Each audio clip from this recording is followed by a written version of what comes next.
नमस्कार दोस्तों, स्वागत है आपका हमारे चैनल पर। आशा करता हूँ आप सभी शानदार, जबरदस्त और जिंदाबाद होंगे। ये वीडियो उन स्टूडेंट के लिए जो अभी क्लास 11th में जाएंगे और 12th में जाएंगे और जो आर्ट्स लिए हैं। मैं इस वीडियो में बताने वाला हूँ कि आर्ट्स की तैयारी कैसे करें और अपने एग्ज़ाम में 95% प्लस स्कोर कैसे करें। अगर आप मेरे इन टॉपिक को अच्छे से समझ लेंगे तो आप आराम से अपने एग्ज़ाम में 95% प्लस स्कोर कर सकेंगे। तो चलिए वीडियो को स्टार्ट करते हैं।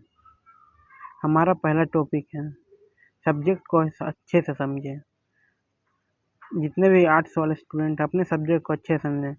आर्ट्स में आमतौर पर ये सब्जेक्ट होते हैं, हिस्ट्री होते हैं, geography, political science, economics, sociology आदि, और कुछ लैंग्वेज पेपर होता है जैसे हिंदी, इंग्लिश, और कुछ अपने स्टेट वाइज सब्जेक्ट होते हैं। इन सब्जेक्ट का सबसे पहले हमें अपना अच्छे से सिलेबस जानना है और सारे चैप्टर को अच्छे से समझना है। इसके बाद हमें अपना डेली स्टडी रूटीन बनाना है। जो बच्चे रूटीन फॉलो करते हैं वही एक दिन अच्छे टॉपर बनते हैं। रोज कम से कम 4 से 6 घंटे पढ़ाई करें। आपको रोज कम से कम 4 से 6 घंटे पढ़ाई करना है। एक दिन में 2 से 3 सब्जेक्ट पढ़ें, हर दिन 2 से 3 सब्जेक्ट पढ़ें। अगर आप एक ही लगातार सब्जेक्ट डेली एक ही सब्जेक्ट पढ़ें तो आपको बोरियत फील होगा और आपका सिलेबस भी सही टाइम पर कंप्लीट नहीं होगा। जैसे आपको बता सकता हूँ, आप 2 घंटे डेली हिस्ट्री पढ़ सकते हैं, 2 घंटे ज्योग्राफी पढ़ सकते हैं, 2 घंटे पॉलिटिकल साइंस पढ़ते हैं, लास्ट में एक घंटा आप हिंदी इंग्लिश पढ़ सकते हैं। इसके बाद हमें नोट्स बनाना शुरू करना है। आपको शॉर्ट नोट्स बनाना है, छोटे छोटे, हर चैप्टर के शॉर्ट नोट्स। आपको एनसीईआरटी पढ़नी है और हर छोटे छोटे नोट्स बनाने हैं। सर आपको इतना करने, कम से कम 2 पेज में आपका नोट्स कंप्लीट हो जाए। आपको इम्पोर्टेंट डेट और डिफिनेशन और पॉइंट्स को लिखना है। जैसे आप 1857 की क्रांति पढ़ रहे हैं तो आपको सबसे पहले वो सबके डेट लिखना है कि कब क्रांति कब शुरू हुई, कैसे शुरू हुई, पहला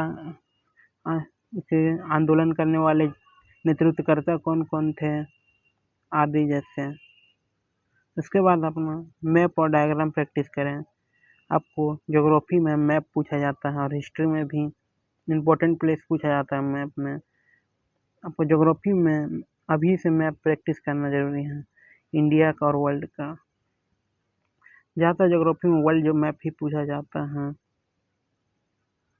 और हिस्ट्री में आपको इम्पोर्टेंट प्लेस याद करना, जैसे हड़प्पा सभ्यता के प्रमुख शहर हैं जैसे लोथल, मोहनजोदड़ो, कालीबंगा, ये सब पूछ सकता है।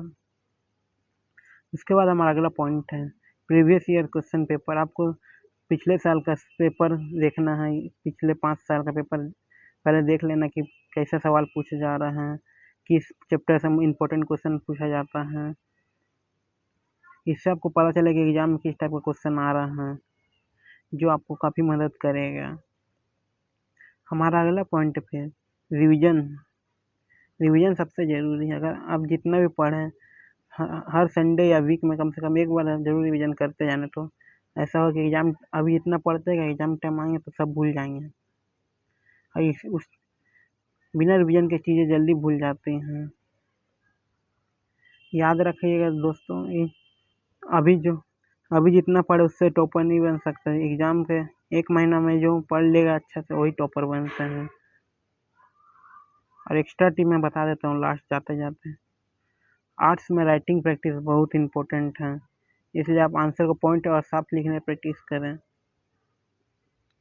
अभी से डेली एक पेज आंसर लिखने की कोशिश करें। इससे होगा कि आपको आंसर भी याद हो जाएगा और आपका राइटिंग भी सुधर जाएगी, अच्छा हो जाएगी।